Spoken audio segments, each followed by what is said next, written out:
cuando el futuro fue anunciado. El mundo parece avanzar, pero algo no encaja. Las noticias se repiten con un ritmo inquietante. Conflictos constantes, miedo global, confusión espiritual, una sensación colectiva de que algo está por romperse. Las ciudades brillan con luces artificiales, las pantallas nunca se apagan, y aún así, la humanidad parece caminar sin dirección, sin mirar al cielo. Pero, ¿y si nada de esto fuera nuevo? ¿Y si este tiempo ya hubiera sido descrito, advertido y anticipado hace casi 2000 años? Para entenderlo, es necesario retroceder, muy atrás, hasta Jerusalén, en el primer siglo, una ciudad cargada de tensión política y espiritual, gobernada por Roma, vigilada por soldados, habitada por un pueblo que esperaba desesperadamente un cambio. Allí, la fe y el poder convivían en constante fricción, y cada movimiento tenía un significado profético. En las afueras de la ciudad, sobre el Monte de los Olivos, un lugar elevado con vista directa al templo, Jesús se detuvo. Frente a él se levantaba una de las construcciones más imponentes del mundo antiguo, el Templo de Jerusalén, símbolo de estabilidad, identidad y permanencia. Para sus discípulos, esas piedras representaban algo eterno, inquebrantable. Pero Jesús veía algo distinto. Mientras observaban el templo, Él anunció que llegaría un día en que no quedaría piedra sobre piedra. Aquellas palabras desconcertaron profundamente a quienes lo escuchaban. Si el templo podía caer, entonces nada era verdaderamente seguro. Fue allí, en ese momento, cuando surgió una pregunta que cambiaría la historia. ¿Cuándo sucederían estas cosas y cuál sería la señal del fin? La respuesta de Jesús no fue una fecha, fue una advertencia. Jesús no habló de un final repentino ni silencioso, no habló de un evento aislado, sino de un proceso. Dijo que el fin llegaría acompañado de señales visibles, acumulativas, imposibles de ignorar. Señales que no estarían destinadas solo a una generación, sino a todas aquellas que supieran observar. Guerras, conflictos, engaño, crisis espiritual. No como el final inmediato, sino como el comienzo. Entonces utilizó una metáfora poderosa: los dolores de parto. No el nacimiento aún, sino las primeras contracciones. Dolorosas, crecientes, cada vez más frecuentes. Una señal inequívoca de que algo nuevo está por manifestarse y que ya no hay marcha atrás. Durante siglos, estas palabras parecieron lejanas. Generaciones leyeron Mateo 24 sin comprender completamente su alcance. El mundo no estaba preparado. No existía una conexión global, ni una conciencia colectiva capaz de percibir señales simultáneas en distintos lugares del planeta. Pero el tiempo avanzó. El mundo cambió, y silenciosamente, las condiciones comenzaron a alinearse. La profecía no necesitaba ser ajustada, necesitaba que la historia madurara. Y entonces surge una pregunta inquietante, imposible de ignorar. Si Jesús describió señales y no fechas, si habló de un proceso y no de un instante, ¿cuándo comenzó realmente a moverse el reloj? La respuesta no está en el futuro, está en momentos clave de la historia humana que marcaron un antes y un después. Y es allí donde las señales comienzan a hacerse visibles. Guerras, caos y el despertar de las señales. El mundo habla de paz, pero se prepara constantemente para la guerra. Los acuerdos se firman mientras los arsenales crecen, y las promesas de estabilidad conviven con la amenaza permanente del conflicto. No se trata de una contradicción moderna, sino de un patrón que se repite con una intensidad cada vez mayor.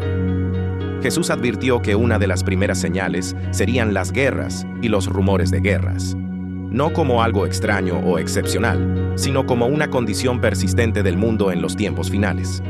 Durante siglos, los conflictos fueron limitados por la distancia y la velocidad. Las naciones guerreaban sin que el resto del planeta lo supiera de inmediato. Pero esa era terminó. La humanidad entró en una etapa donde la guerra dejó de ser local y se volvió global.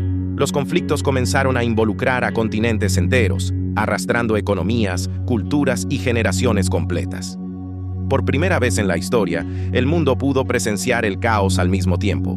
Las imágenes de destrucción ya no pertenecían a un lugar lejano, sino que llegaban a todos los hogares. Jesús no habló solo de guerras, sino de rumores de guerras, un estado constante de amenaza, de expectativa, de tensión permanente. Un mundo que vive anticipando el próximo conflicto.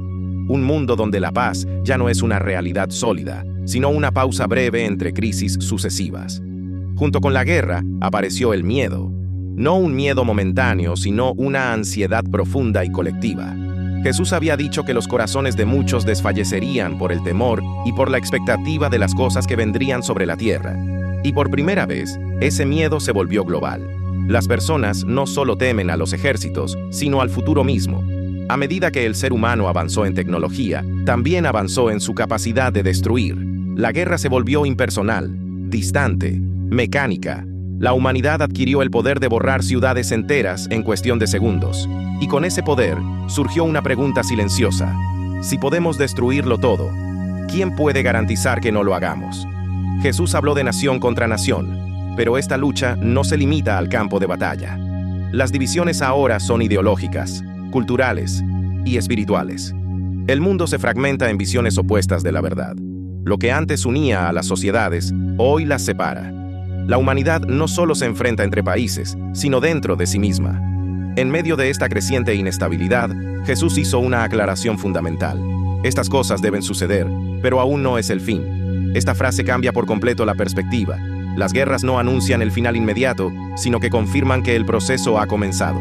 El reloj profético se ha puesto en marcha. Jesús comparó estas señales con dolores de parto. No el nacimiento todavía, sino las contracciones iniciales, cada una más intensa que la anterior. Cada conflicto dejando al mundo más frágil, más cansado, más vulnerable. Un mundo que empieza a desear desesperadamente orden, estabilidad y respuestas. Y es aquí donde la narrativa se vuelve inquietante, porque cuando una humanidad agotada clama por soluciones, está dispuesta a aceptar casi cualquier cosa. Las guerras no fueron el final, fueron solo el primer latido, porque Jesús advirtió que después del conflicto humano, la misma creación comenzaría a estremecerse. Y cuando el alimento, la salud y la tierra dejan de ser seguros, la profecía deja de ser una advertencia distante y se vuelve una experiencia personal, hambre, pestes y una creación que comienza a estremecerse. Las guerras sacuden a las naciones, pero ahora es la tierra misma la que comienza a hablar. Las señales ya no provienen únicamente de decisiones humanas o conflictos políticos. Algo más profundo se manifiesta, algo que afecta directamente a la vida cotidiana, al alimento, a la salud y a la estabilidad del mundo. Jesús advirtió que después de los conflictos humanos vendrían señales que afectarían la supervivencia misma. Habló de hambre, no como un evento aislado, sino como una condición recurrente. A lo largo de la historia siempre existieron épocas de escasez, pero el tiempo moderno presenta una paradoja inquietante. Nunca antes la humanidad produjo tanto alimento y, sin embargo, millones padecen hambre. El problema ya no es la falta de recursos, sino la fragilidad del sistema que los distribuye. El hambre se manifiesta a través de crisis económicas, sequías, conflictos regionales y decisiones humanas que interrumpen el acceso a lo esencial. La estabilidad aparente puede romperse en cualquier momento. La advertencia de Jesús no hablaba solo de comida, sino de inseguridad, de dependencia y de vulnerabilidad. Luego, Jesús mencionó las pestes. Durante siglos, las enfermedades permanecían confinadas a regiones específicas. Hoy, una sola puede recorrer el mundo en cuestión de días. La conexión global, que parecía un logro definitivo, se convierte también en una debilidad. La humanidad está más unida que nunca, pero también más expuesta que nunca. Las pestes no solo afectan el cuerpo, sino también la mente. Generan miedo, aislamiento y desconfianza. Sociedades enteras se detienen, las relaciones se enfrían y la incertidumbre se instala. Jesús habló de corazones desfalleciendo, no solo de cuerpos enfermos. El impacto es físico, emocional y espiritual. Jesús también habló de terremotos en distintos lugares, no de un evento único, sino de muchos, dispersos y constantes. La tierra misma comienza a estremecerse, como si respondiera a una presión acumulada. La creación deja de ser un escenario pasivo y se convierte en un participante activo de las señales. La Biblia describe a la creación gimiendo, esperando algo que aún no ha llegado. No se trata de destrucción sin sentido, sino de un proceso que apunta a un desenlace mayor. Las sacudidas no anuncian el final inmediato, sino que confirman que el proceso avanza. Jesús fue claro al decir que todo esto sería solo el principio de los dolores. No el final todavía, sino el inicio de una etapa donde la fragilidad humana se vuelve evidente.